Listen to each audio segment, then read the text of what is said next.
5 o'clock meeting at the state capitol. We got over at about 5:45, so I hope there are no police in the audience here. I got here, but I wanted to be here for this event. I really love the banner behind me. It says parents, students, educators, administrators, community coming together, saving education together. And that's really how we can do that, everyone coming together.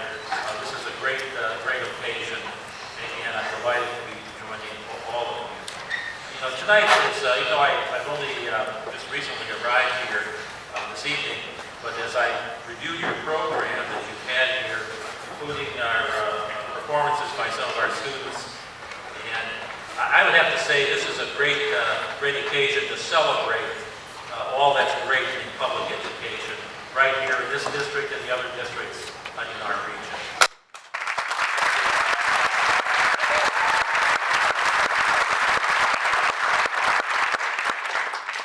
My household, public education is very, very important. My wife used to be involved in our local school in Seward, where we reside. Both of our children, of course, public school education in Seward. My daughter, in fact, is a first-grade teacher over in the Worcester Central School. A little 5-year-old granddaughter who's a kindergartner at Greater Plains School with me. And, I was on a panel recently, and someone asked me what got you involved and interested in public service, government, and politics. And I didn't have to think about that for a minute. I said my 5th grade teacher, Mr. Clapp. He really inspired me. We used to have debates in my 5th grade, and it really turned me on, so to speak, to current events, what was happening, and how I could make a difference. And here I am, as 29 years your state senator. And so public education, I felt it in my own home and my own life, so vitally important. And I think I'm stating the obvious when I say that these last few years have been very, very challenging in public education. And we've had what I would describe as a very, very poor rollout of the Common Core. We've had APPR, we've had all this additional testing, we have had all this data collection, the list goes on. And at the very same time, the resources that have been coming into our local school districts have been diminished primarily because of the gap elimination adjustment, GEA, which it has cost right here in this school district alone since it was implemented back in 2009. In fact, I voted against that budget. This was that one of the reasons why. But it's cost this school district these last few years $2.4 million. $2.4 million right here at the very bottom of the screen. And so these have been challenging times, and where are we today? When I listened back on January 21st to the governor's state message and the rollout of his budget proposal, local on that day, he talked about failing schools, ineffective teachers. I mean, the rhetoric was pretty harsh, to say the least. And as he described that, these failing schools, ineffective teachers, I sat in my seat and said, to myself, I don't know what he's talking about in terms of our region. We have great public schools. We have very effective.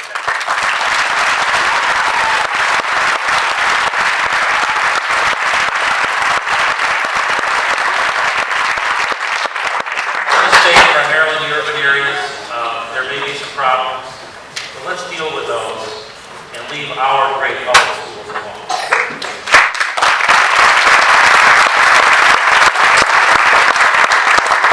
Not that harsh rhetoric. He came in with ultimatums, saying, well, if you don't go along with his education reforms, about $300 million in state aid education this year.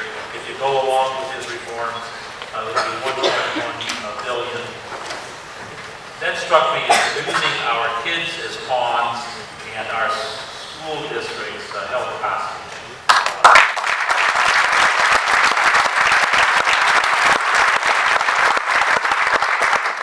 Here we are, we're only a few days away from the end of the fiscal year when our new state budget is due. And I can report to you this evening, although it's still somewhat of a fluid situation, I can't share with you a lot of details because a lot of details are still being worked out. That was the subject of my 5 o'clock meeting, and I'll be back at 10 o'clock tomorrow morning as well. But I can tell you from my perspective and the Senate's perspective, when we adopted our Senate-only budget back in the middle of March, we called for a $1.9 billion increase in state aid to education. We called for the total elimination of this gap elimination adjustment.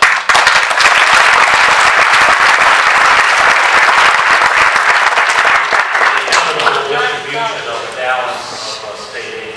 And we uncoupled the governor's, or any talk of education reform, we uncoupled that from the flow of state aid. And we did call for modifications and outright rejections of the governor's reform package as proposed. Now, we're getting down to crunch time, and there is a lot of talk about this reform package. Now, I say we should not be looking to make these changes, or any changes, in the heat of budget negotiations.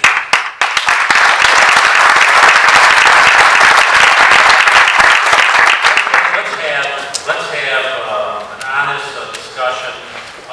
Let's involve all stakeholders. Let's take the time to get it right. And that seems to be the way we are headed in terms of, in this budget, establishing some sort of either a commission or some independent panel that will be made up of those who are experts in education to make recommendations in terms of whatever changes may be. But I can tell you this, we'll give this independent panel, assuming this happens, some parameters. We do not like this heavy reliance on tests to evaluate a teacher. We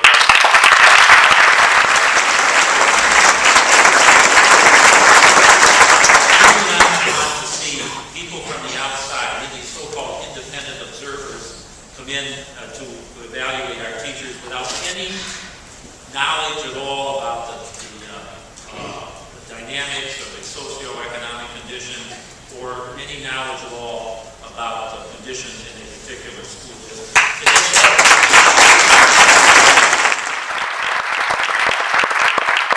So let's take the time to get this right. That's our objective.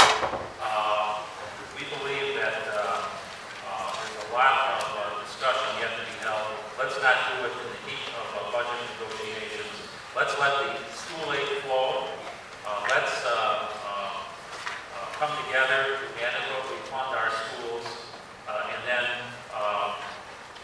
take the time to get it right when it comes to any changes, any potential changes in our education system.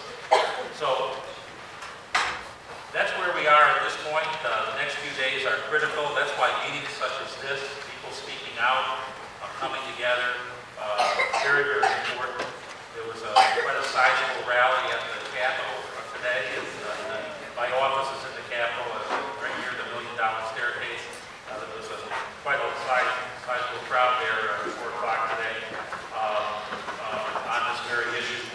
But I can assure you of this, as your state senator, my objectives, as we have been this year through the negotiations and in the final days of discussion, I am there for adequate and fair funding for our schools, more local control, respect for the great profession of teaching, and helping our kids achieve more, even more in the classroom.